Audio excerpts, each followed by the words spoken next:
morning everybody, good morning, it's JPR and welcome back to another video. So every new Pokemon generation comes with a slew of buffs and nerfs, but I don't think I've ever seen a gen bring as many monumental nerfs to the table as Gen 9. Some Pokemon that were huge threats in Gen 8 got absolutely neutered in Scarlet and Violet. In fact, some of these nerfed Pokemon weren't even in Gen 8 at all. What's even more head-scratching is the fact that some Pokemon who have never been all that great receive substantial nerfs. Let's go over some of the biggest ones. We'll start with the last category I mentioned, Pokemon who weren't particularly good but got nerfed anyway. By far the poster child of this category has to be Lurantis. Lurantis was never all that impressive in Gen 7 or 8, it's a slow grass type with pretty much one big gimmick going for it. Its hidden ability Contrary, which you could pair with Superpower, meaning it would get +1 attack and +1 defense every time the move was used. Essentially, you could do big damage and get a bulk up boost on top of that. It was pretty much all Lurantis was known for. But Lurantis has completely lost the ability to use Superpower this gen, which presumably dooms this Pokemon right off the bat. On one hand, I understand this nerf. With Terra fighting, Lurantis could have become a menace to society with this attack, especially in VGC where it's easier to set up Trick Room and make it a super fast sweeper. On the other hand, if you scroll through Lurantis' current Learn set, Leaf Storm is its only attack that can benefit from Contrary. And given its subpar special attack stat, I don't think you're rolling with this one, big dog. I think it's safe to say this Pokemon is not going to see a lot of competitive play this generation. Jeez, I said that like it was a hot take. No, even if it did have superpower, I still don't think that would be a controversial statement. From a mediocre grass type to an extremely powerful one, we have RIllaboom. It's no secret that RIllaboom underwent one of the biggest mid-generation buffs in Gen 8 with the introduction of Grassy Glide and the Isle of Armor, a move that synergized perfectly with its hidden ability Grassy Surge. If you don't know, this basically meant RIllaboom could switch in, set up an automatic grassy terrain, and then always have access to an extremely powerful priority move that's both stab and boosted by the terrain. With terrestrialization on top of this man would have more green on the field than Jeff Bezos has in his pocket. And that's even considering that Grassy Glide was nerfed from 70 base power down to 60. Thankfully, we don't have to worry about society completely crumbling because RIllaboom lost the ability to use Grassy Glide this gen. Yes, I will take one McDonald's application, please. However, it seems like most of the Sword and Shield DLC moves have been all but removed from the game, so there's a possibility they could come back in a future expansion pass. But like Lurantis, it also lost Superpower and even more importantly, one of its best coverage moves, High Horsepower. But this is also more of a VGC thing, since in singles it has no problem just using Earthquake.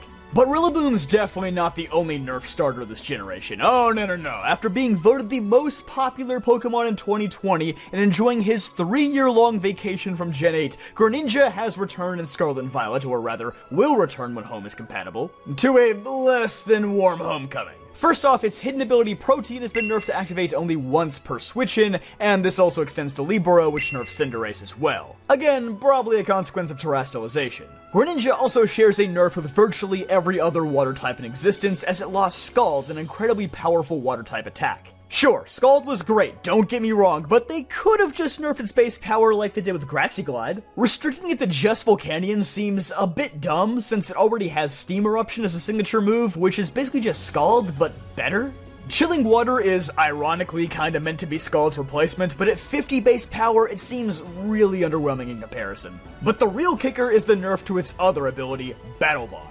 Now, whenever you KO another Pokemon, Battle Bond will simply grant Greninja +1 attack, +1 special attack, and +1 speed. It won't actually turn into Ash-Greninja anymore. Which is kind of funny because Pokemon Journey has already retroactively removed Ash-Greninja from all the flashbacks. It was their way of letting us down easy. This also means that Water Shuriken no longer gets buffed from Battle Bond. So, what does this really mean for Greninja? Well, basically, if you run Battle Bond, it makes you commit more to keeping him in after the KO. Because if you switch, you lose those stat buffs. They aren't permanent like the form change was. And it's also worth noting that unlike Moxie or Beast Boost, the boost only activates once, so you can't stack them either. This one is definitely a tough pill to swallow for a lot of Greninja fans. I suppose Game Freak is just trying to remove any last semblance of anything related to Mega Evolution at this point. Though, I suppose there is a small chance this could just be a placeholder effect until Greninja is legally available in Scarlet and Violet next year. But I certainly wouldn't put money on that. Hey there, it's me again reminding you that we are really close to 200,000 subscribers. So if you're not subscribed, I would really appreciate it if you did. It's free, it makes me feel good, and you get more good videos in your feed, so it's a win-win. Another super popular Pokemon that's been consistently good since Gen 2 also receives some substantial nerfs this gen, Scizor.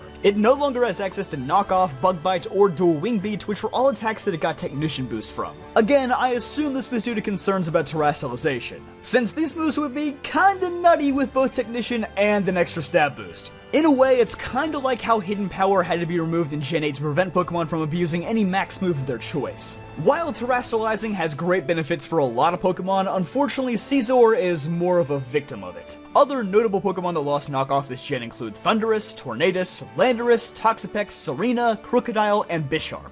But Bisharp can use Eviolite now, so I'd say you can live without it. But perhaps one of the most notable Pokemon that lost Knock Off this gen is Weavile. Weavile was an amazing knockoff user due to its high speed and dark typing, but now it's forced to run Night Slash as a stab option, which is okay, but definitely not nearly as good as Knockoff was. Don't let the difference in their base powers fool you. It also lost its best Ice-type attack, Triple Axle, but again, like Grassy Glide, this might come back at some point. At the very least, it got Ice Spinner, which is definitely an upgrade from Ice Punch. But this Pokemon is still considerably downgraded from last gen.